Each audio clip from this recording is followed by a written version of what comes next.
Thanks, Callum, for taking the trip down here from Plymouth. From Plymouth, yeah. Cool. So how has the day been so far? It's been a long day.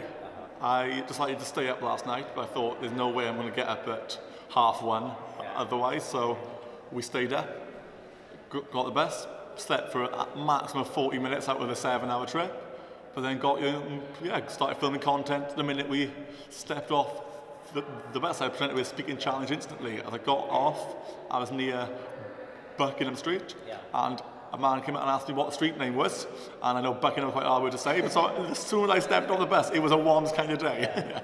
Well, that's so cool. So the purpose of your trip here is to do the official podcast thingy that we're doing in 2 hours time, but I thought it'd be good just to do like a quick video now and just to have a one-to-one chat first, because I wanted to ask you, first of all, how has your teaching course been? And secondly, how has your content creation been with like TikTok and other stuff you've been doing within the other groups? So yeah, first of all, teaching course. Yeah. Well, I'll be honest, I've been absolutely loving every second of it. I've found passion, found purpose, found what I really want to be doing. It's a heavy course load. It is heavy, that's no doubt, but it is worth it. And just from spending the last 2 weeks in front of a class, then that's a clear indication to me that this is really what I want to do. I want my own class, I want to be in front of this, so I can't knock the course at all.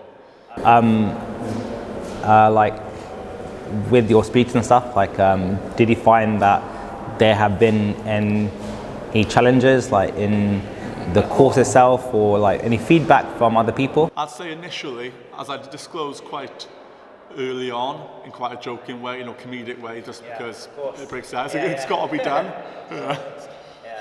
So that was good. Still, group discussions, like in seminar group, is something I'm still working on. I'm going to speak to my tutors and say, can you put a pick on me more when we're in that smaller group setting, just to get me answering. I still volunteer, I still speak every seminar, but it's just something that I want to work on that bit more with my group discussion. That's when my speech is a little bit more sloppy, you could say. So that's one area I'm definitely working on, but with regard to actually the teaching side of it, then no issues with speech. But then I got that authority role when I'm in front of a class. I've sort of got that mutual respect, I've got that sort of persona that if you aren't confident in front of a class, then you're going to struggle to have any control over there. So if you go in hard, then you're pretty much sorted. Especially like with kids, I find that if they smell some kind of like chink in the armour, then like they will go in. Well, they can smell weakness as soon as you walk in. You see it with other members of staff. You can see when the kids know who they can and can't push their luck with. Like in terms of kids, like have there been any specific challenges that you've had, or like some kind of experiences that have been either quite positive or some that have been a bit like off? Some simple challenges like reading the register. As there's 2 kids on there whose names I do struggle with a bit more. Of course, Solid's Law, one of them is the first name on the register. So that put me off doing it for the first, say, 2-3 days, just because I was like, how am I going to get his first name out? Anyway, I don't want to start by blocking it on the first name, but what I noticed is the class teacher says good morning, then to their name individually to them. So I can sort of use the good morning as a flow in and then start working on the name. Yeah, definitely. Good morning, then come out with the name, and then I'm doing register every morning, reading out everyone's name's fine, it's all good. That's so interesting, because like kids, when they were in school and experienced problems with their speech, like answering the register was always like a massive thing. So just the fact that like the teacher is like experiencing the same thing as well is quite interesting, isn't it? I really struggled. Like the register in school, particularly like, I'm from Wales, we had to say Hummer, which is here in Welsh, and I could never say Hummer. So I would just get left off the register. As I was asked, do I want to say here or something like that? And I was like, well, I don't want to be the only person in a school of 800 kids who's saying something different. I'd rather just the teacher sort of acknowledges me and then ticks me off. So it's interesting that the register was a pain there, but I sort of, at the start I was a bit nervous about it, but then by the end of 2 weeks we were just flying through it, reading out all the kids' names. So, but you have to jump head on into it though. Yeah. And how have the other teachers been in that period during your placement? Oh, they've been really supportive. I touched this on my own social life, not disclosed that I stuttered to any other member of staff. If it comes up in conversation, if I feel the need to, I will. But I haven't felt the need to yet. So that's, I think that's positive because definitely. That's quite a good segue now into like the next topic, which is the type of stuff that you've been posting within like the stuttering groups. So just want to like just kind of ask if some of the things that you've been posting, if it's changed over like the years, because I guess back in the past is all about like awareness and overcoming, but then I think I've found that as I have evolved and grown, so has the types of things that I share as well. So I was going to ask if you've been posting like different kind of things that are more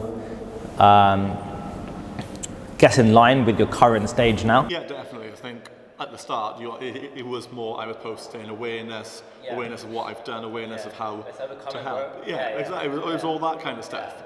But now we're sort of shifting into where my mindset is currently at, what I'm focusing on, what I believe is right in my opinion. Some of these opinions are more controversial. I feel like at the start when I started posting content, it was more to try and align with the general sort of understanding, the general opinions of the communities.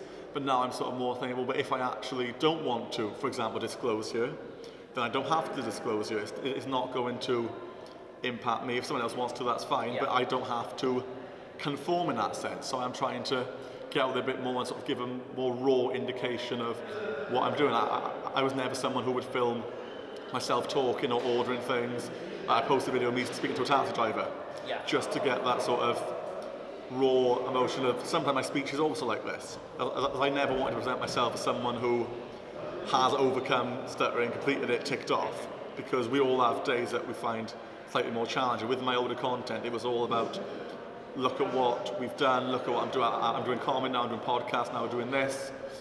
But I didn't want to sort of seem that everything's okay. So now we're sort of going into that actual raw emotion. Yeah, some days we still have to work on our speech. Other days it comes slightly more natural. It's a bit more practical and a bit more of like a lifestyle thing, isn't it? Definitely. So I'm talking about topics that, I got more plans to sort of dive into the more, not controversial, but just a couple of things that I would say should be prioritised in the world, which sometimes isn't, and different things like that, and just try and, but also generalise things. Like if I do, some of my content comes from a teaching perspective. If I'm doing content about my teaching, I won't mention stuttering because that's irrelevant in that case to me. I don't have to add stuttering to every part of my life just because I have a stutter. I feel like in the past that's what I would have been prone to do, even in stuff that didn't really need me to talk about stuttering. I would sort of just slowly bring it in. So that's quite interesting, trying to sort of keep that sort of divide really, and know when to mention it, when not to mention it, and sort of that's, I think that's almost a skill really. Sorry, go on. I think that's almost sort of a skill of knowing when to bring in your stutter and when not to. It's sort of, is it relevant here? Is it adding anything to what I'm trying to say now? As when I did a day in my life as a student teacher, did I talk about my stutter? Not at all, because my audience are other student teachers, other teachers. There's a massive TikTok teacher community, and if they see my videos about stuttering, great, it's raising awareness, but I'm not a stuttering teacher. I'm a teacher who also might sometimes stutter on words. It's not, I don't want to be known as a stuttering or stammering teacher, because that's not what it's about. That's so good, because I think you have identified that it is a part of your life, but it isn't the part of your life. It have to be in every part. Like when I do comedy, I can do a comedy set just on stuttering. But I can also do a comedy set where I don't mention my stutter other than the initial joke to break the ice with the audience, so they are aware if I stutter, because I don't want to be a stuttering comedian. Not that I do comedy anymore because comedy and teaching doesn't really align. You know, parents, kids, they're a bit. But when I did comedy, I didn't want to be known as a stuttering comedian, which is why I went off and did lots of virtual comedy clubs. I did online comedy shows. I did sort of comedy series via YouTube. You know, there was a comedy game show. I won my episode. I ended up winning the whole series of that game show, and that was. I made 1 or 2 stuttering jokes, but the content what I put in for that show was just what comedians would do, not what I didn't use stutter at all. So that's very, very cool. Cool. Just to end off, what has been your favorite part of the day so far? The day? Yeah, favorite moment maybe, or like something that you saw, or I don't know. Well, hash browns is up there. Hash browns. Where are they from again? From hash browns from Excellent. Excellent, yeah, definitely. And also just, you know, we've not seen each other for over a year now, so it's nice just being able to catch up and just get around London and actually feel that bit of vulnerability. When I've been out filming on Westminster Bridge, standing there talking to a camera in the middle of a crowd, you know, and it's just feeling those emotions and not caring what's going on around me, but I'm there doing what I do.